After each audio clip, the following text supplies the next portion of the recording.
Alright. Alright.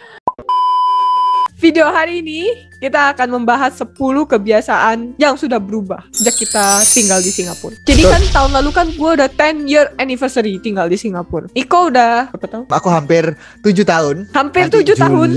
Juli kayaknya, Juli. Yupi. Oke, yang pertama nih ya, Nick ya, gue tuh biasa jadi kebiasaan ngantri di Singapura. Nah dulu tuh jadi ceritanya kalau di Indo, kalau mau ngantri toilet gitu ya, kalau bisa serobot ya serobot aja gitu. Dan antrinya biasanya per cubicle ya. Jadi meskipun lu pertama belum tentu lu akan dapat berikutnya. Nah, sementara kalau di Singapura kan kita ngantrinya kan sebelum lorong cubicle-nya gitu, terus ngantrinya mulai satu dari line situ kan. gitu. Jadi lebih fair lah. Jadi siapapun yang keluar duluan itu yang paling depan yang dapat. Jadi no matter what, kamu akan selalu jadi orang yang first come first serve ya. Betul, betul. Iya. First come first serve, FIFO. First in first out. First in first out. Iya, first come first serve. Tapi ini orang Singapura tuh ya lebih daripada itu, dan kita juga jadi terbiasa.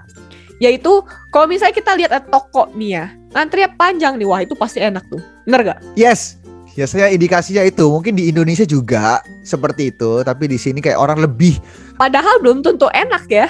Padahal belum tentu cocok enak juga sama lidahnya gitu. Iya, bener. Belum tentu kita suka. Yes. Yang namanya ngantri, orang tuh ngikutan ngantri karena banyak yang ngantri.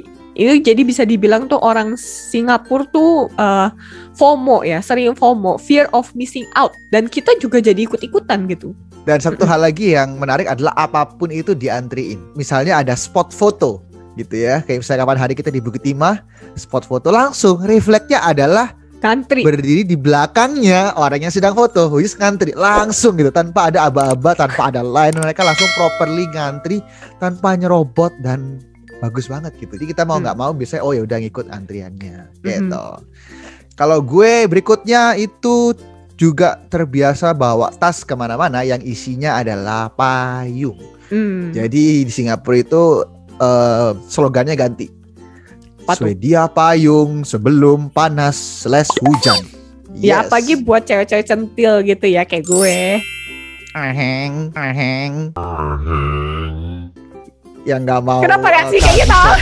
Yang nggak mau kehabisan UV spray, ya kan? UV spray mahal, oke. Di sini cuacanya itu sangat cepat berganti gitu. Jadi misalnya, yes, jam 11 panas banget. Nanti 11:05 tuh hujan biasanya. Ya, speaking of which, kan tadi lu bilang kan jadi terbiasa bawa tas, ya kan? Dan isinya payung kan. Nah, selain payung tuh gue juga suka bawa botol minum sendiri. Karena tuh ya, lu beli Aqua di Singapura tuh ya mahal banget. Paling murah aja tuh harganya tuh Rp7.000. Ya, terus nanti kalau misalnya airnya habis, kita bisa tinggal refill aja gitu loh. Banyak banget tempat refill air gitu, water fountain di Singapura. Aku biasanya bisa isi di library, di taman juga ada, di mall sometimes juga, kalau misalnya di ruang bayinya gitu ya juga sometimes biasanya ada gitu. Ada. Kalau kalian kepepet ya, air keran tuh bisa diminum sebenarnya. Orang Indo biasanya tidak do that, tapi kita at least cari yang ada dispensernya lah ya. Yang sebenarnya bedanya cuma air gitu tapi dingin aja sebenarnya. I don't know ada improvement dari filternya apa enggak? Kita saya pikir tidak ada. Tapi kita anggap aja ada filter. Iya. Kita pikir ada gitu. Jadi kita at least cari yang segitu gitu. Dan kalau di rumah-rumah juga minumnya dari tap, dari keran gitu. Jadi kita nggak pernah punya galon di sini. Berikutnya, gue sering melakukan itu panggil semua orang gitu anti uncle. Dan itu tuh mungkin kebiasaan dari Indo kali ya, yang suka bilang Pak Bu, Mas, Dek gitu kan, Pak Bu, Mas, Dek. Dan itu juga mungkin mengurangi memori kita untuk mengingat nama. Jadi kita biasanya langsung pakai uncle gitu. Anti gitu. Dan semuanya itu mungkin uncle berbeda sama anti. Jadi biasanya kalau mereka kesel, mereka bilangnya I'm not your uncle, you are not my niece, my nephew gitu. Oh, emangnya ada ya yang nggak suka terus bilangnya nggak usah gitu? Iya, biasanya gitu. Dan biasanya kalau dia tidak memberikan namanya, kita cagok. Biasanya tuh hey uncle gitu, dia bilang no lah, I'm still your age, dia bilang gitu. Terus kalau dia gitu doang, gue nggak tahu namanya, terus gue panggil apa? Mas, nggak bisa juga, nggak ada mas di sini. Ya gue biasanya bro, panggilnya bro gitu. gue terbiasa nggak bawa cash. Kayak orang kan biasanya nggak bawa cash, bawa kredit card. Nggak. Enggak. Karena di Singapura tuh udah banyak banget yang namanya tuh cashless payment option. Bisa bayar yang sama yang namanya tuh PayWave, PayNow, Payla, GrabPay, FavePay, kayak banyak banget, Paynya Shopee Pay, apalah gitu. Pay. Iya, jadi kita punya banyak banget. Betul. Dan ya sebetulnya ini salah satu kebiasaan yang bikin kagok pas ke toko yang cuma terima cash. Sombong amat. Iya. Betul. Dan tapi ini kita tidak membandingkan dengan keadaan Indo sekarang, tapi keadaan kita sebelum kesini, which is Pay ini belum ada di Indo. Tapi saat ini sudah ada. Jadi ada Vivo, ada Grab, ada macam-macam. Nah, ini adalah salah satu yang menurut gue menarik. Jadi cashless paymentnya di Singapura tuh bisa langsung deduct dari bank account lu, gitu. Sementara kalau OVO, GrabPay, harus GoPay, diisi ya. Harus Harus diisi. Iya. Oke. Jadi itulah adalah perbedaannya lah. Tapi kita belum terlalu tahu di Indo bisa apa enggak. Tampaknya dari apa yang kita dengar belum bisa langsung bisa ke ya. bank account. Berikutnya dari gue jalan kaki. Jadi ini tuh berawal ketika gue melihat semua orang jalannya itu ketika pertama kali gue nyampe di Singapura cepet banget. Kayak sedang kebelet pipis gitu. Lari kenceng. Tapi nggak lari, jalan gitu, kencang banget. Dan di sini, membuat gue terinspirasi. Wow, keren ya, gitu ya. Wow, keren ya. Di sini harusnya kayak gitu. Jadi gue mengikuti. Jadi karena kebiasaan jalan itu, jadi kita kemana-mana jalan gitu. Setuju gak Anda deh dengan hal ini? Setuju sih, definitely. Setuju, kan? Kayak jauh lebih banyak jalan di Singapura. Particularly juga karena udaranya kan lebih bersih ya daripada di Jakarta, lebih aman juga untuk jalan dan lebih convenient karena emang ada tempat pejalan kakinya. Iya, dan karena semua orang jalan kayak tadi Niko bilang juga jadi kayak ayo udahlah deket lah, jalan aja gitu kan. Jalan juga bisa lebih cepet nyampainya daripada kita harus nunggu bus gitu kan. Nunggu busnya sendiri aja 15 menit. Jalannya cuma kayak 10 menit gitu kan. Betul. Exactly. Menurut lu apa deh berikutnya? Nah, di Singapura ini ya guys, HP tuh penting banget. So, jangan sampai tuh HP lu tuh sampai kehabisan baterai di tengah jalan. HP tuh ada segalanya. Pertama, kita mau cari jalan, kita bisa pakai Google Maps. Karena Google Maps-nya tuh kayak akurat gitu loh. Yang kedua, bayar-bayar gitu. Yang tadi aku bilang kan, kayak PayWave, Payla, PayNow, itu semua tuh pakai HP. Jadi kalau misalnya HP kamu mati gitu ya, wah udah deh, that's it gitu loh. Buat cek kapan bus dateng gitu kan. Terus habis itu ada apps dari pemerintah juga yang kita perlu download dan install. Jadi it's very convenient, tapi at the same time juga jadi penting banget dan kita jadi dependent banget lah. Oh ya, ini on time. Nah, ini katanya ini yang mengindikasikan third world country versus first world country. Ya, versus first and second world country. Jadi adalah on time. Jadi ketika sampai ke sini, gue juga udah punya mindset itu bahwa orang di negara maju lebih on time dari kita gitu ya. Karena mereka tidak punya pikiran kayak kita yang berpikir kayak kan semua ibu-ibu juga dandan. Jadi semua ibu-ibu juga terlambat. Jadi saya terlambat aja gitu. Assume.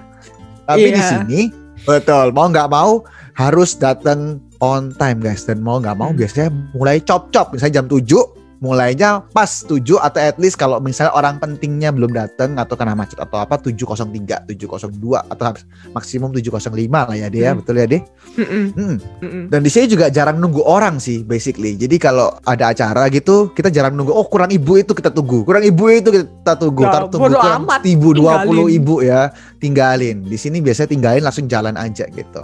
Jadi nanti kalau ada telat ya either dijudge, dilihatin, atau ada nanti yang yang kasih follow up, recapin buat dia gitu kalau ada acara. Jadi hati-hati, sangat on time orang di sini. Aku di sini jadi lebih takut aturan, maksudnya lebih taat lah gitu.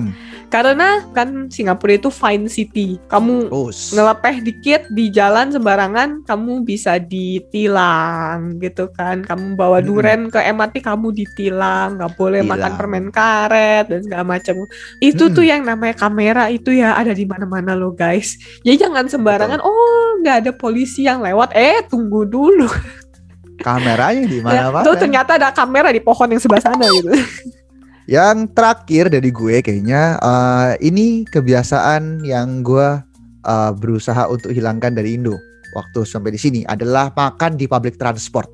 Jadi kalau di Indo di public transport apapun, at least di Surabaya dan Jawa Timur tuh di public transport, taksi, Grab, mikrolet yang kuning itu kalian boleh makan, boleh minum gitu. Tapi di Singapura kadang-kadang refleks ya kan, haus ya buka aja gitu di MRT. Tapi itu udah boleh, nanti bisa kena fine juga. Gue jarang naik public transport masalahnya kalau di Indo. Jadi Kali Indo ya. iya, jadi kebiasaan gua untuk tidak makan di dalam kendaraan itu ya cuma di Singapura. Kalau misalnya di Indo kan mobil keluarga gitu kan ya. Memang kita kalau misalnya mau piknik ke puncak gitu kan ya kita on the way ada snack nyenek ini nyenek itu gitu kan di mobil. Jadi ya betul. gitu kebiasaan di Indo tidak berubah lah. Oh kan mobil pribadi bukan publik ya. Betul, mobil Jadi, pribadi soalnya. Oleh, iya. Tapi itu buat gue nyampe ke mobil juga. Jadi ketika balik dari Singapura nih, mobil pribadi? Di mobil pribadi, gue liat mak gue makan, gue heran. Processing, kenapa dia makan deh? Terus baru mikir, oh ini mobil gue. Oke, harusnya nggak apa-apa gitu. Ya, dan itu kebiasaan yang baik lah ya guys untuk menjaga kebersihan, terutama di public transport. Dan ini mungkin sudah mulai digerakkan di MRT Jakarta kali ya. Udah nggak boleh makan di MRT Jakarta. Tapi mungkin masih ada yang bandel. Ya kita berharap dengan video ini kalian juga lebih tahu bahwa di negara lain mereka juga sudah meng-apply these rules gitu. Jadi bukan Indonesia pertama kali, bukan, di negara-negara lainnya juga seperti itu. Dan ya, soon kan Indonesia mau jadi negara maju, jadi harus ikut dong habitnya. Betul. Semua ini, So itu aja cerita-cerita kita dari apapun yang kita anggap kita pikir berubah sejak kita sampai di Singapura. Hopefully ini menginspire kalian juga untuk siap-siap ketika di Singapura ada ekspektasi seperti ini gitu. Jadi biar nggak kagok ya. Nggak kagok ketika sampai di sini. Oke, terima kasih Niko. Terima kasih sudah mau datang ke virtual video hari ini ya. Dan seperti biasa jangan lupa di like and subscribe. Komen juga di bawah kalian mau video yang kayak gimana lagi. Oke? Yes, alright. Yeah. See you. Bye-bye.